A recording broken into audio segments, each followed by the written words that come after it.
Hello, boys and girls. Marvelous MaLinda from Mars, coming to you from a bathtub. I'm here to read Curious George. We're actually going to be reading Curious George Goes to the Zoo.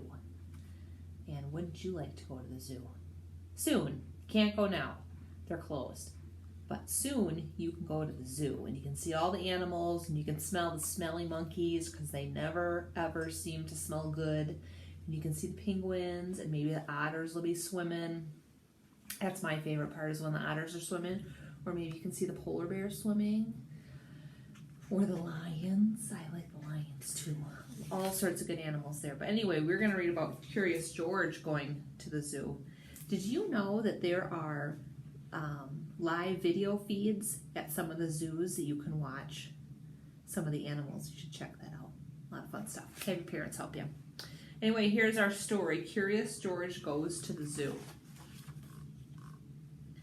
This is George. George is a good little monkey and always very curious. Today, George was feeling very excited. The man with the yellow hat was taking him to the zoo. As they drove, the man explained to George that this wasn't just any zoo that they were going to visit. It's called the Wild Animal Park, the man said. All the animals roam around freely. When they arrived, George saw a huge banner. George looked up at it, but he could not read the words. A friendly zookeeper explained, "It's an extra special day here at Wild Animal Park," she said.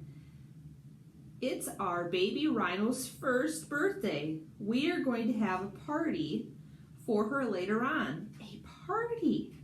This was going to be a wonderful trip to the zoo.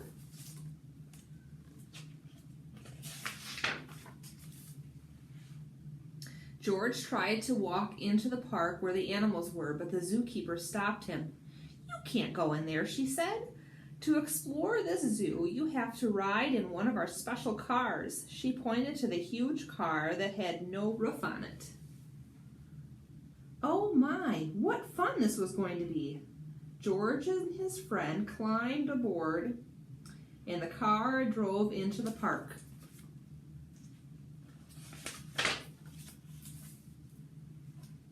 Soon they were in the midst of the Wild Animal Park. "Look over there," said the zookeeper. "There's our pride of lions. We have a large family here." George pointed to in the other direction. "Yes, George," said the zookeeper. "I see the giraffes too. Their tall necks help them eat leaves from the treetops. And there are 2 ostriches running this way." George was happy to be seeing so many amazing animals.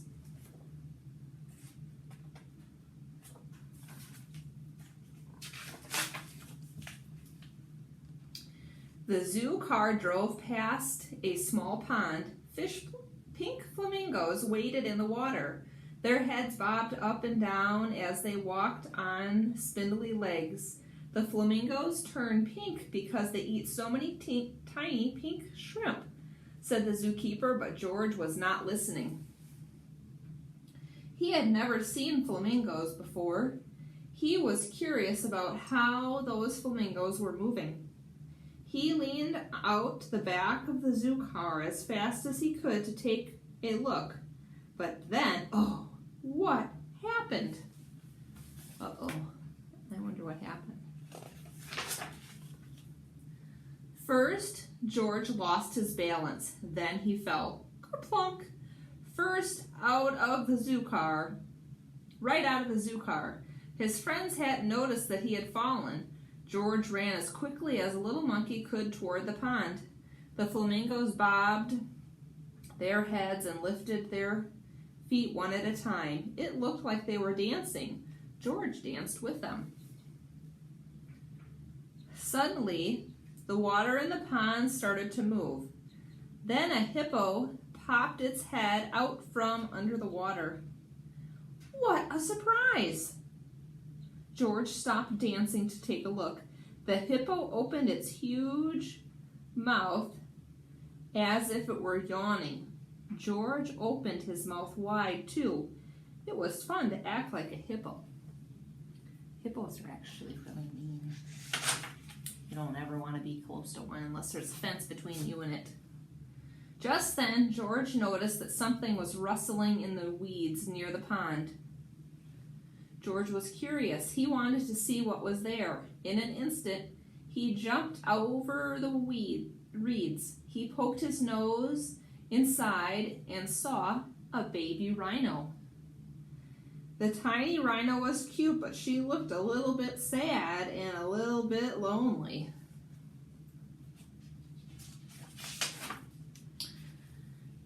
George wanted to make that baby rhino feel happy again. He thought and thought, maybe the baby rhino would like the flamingo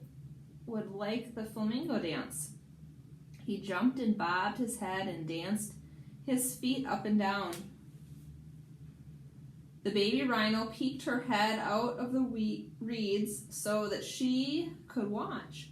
George danced more, and the rhino walked out of the reeds. She was curious too. They were having so much fun that George didn't notice what was behind him. Oh no.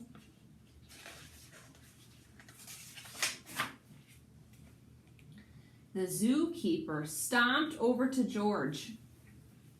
She did not look happy. The man with the yellow hat was running behind her.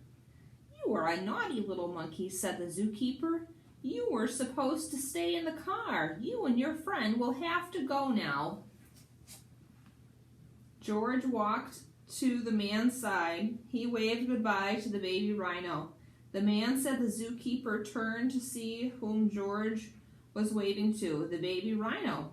"Why, we've been looking for her all day," said the zookeeper. "She got separated from her mother." I guess George helped him. George was glad to see the zookeeper looking happy again. He and the man started walking toward the exit. The zookeeper ran to stop them. "Thank you for finding our baby rhino, George, and just in time for her birthday party. Will you join us for some cake?" George jumped with glee. He had forgotten about the party, and he did love cake. I love cake too. Do you like cake? I like chocolate cake with ice cream, and I like to mash them together. Do you like to do that too?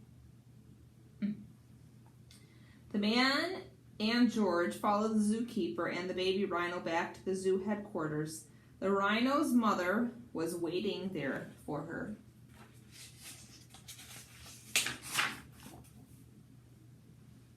The zookeeper brought out a special birthday cake that was shaped like a rhino. George had never seen a cake like that before. "You can have the first piece, George," said the zookeeper. "I also have a special treat just for you." She placed a bunch of bananas in front of him. George was very happy to have a tasty banana, but he saved room for some cake too. Yum! I hope that you enjoyed the story as much as we did. See you next time.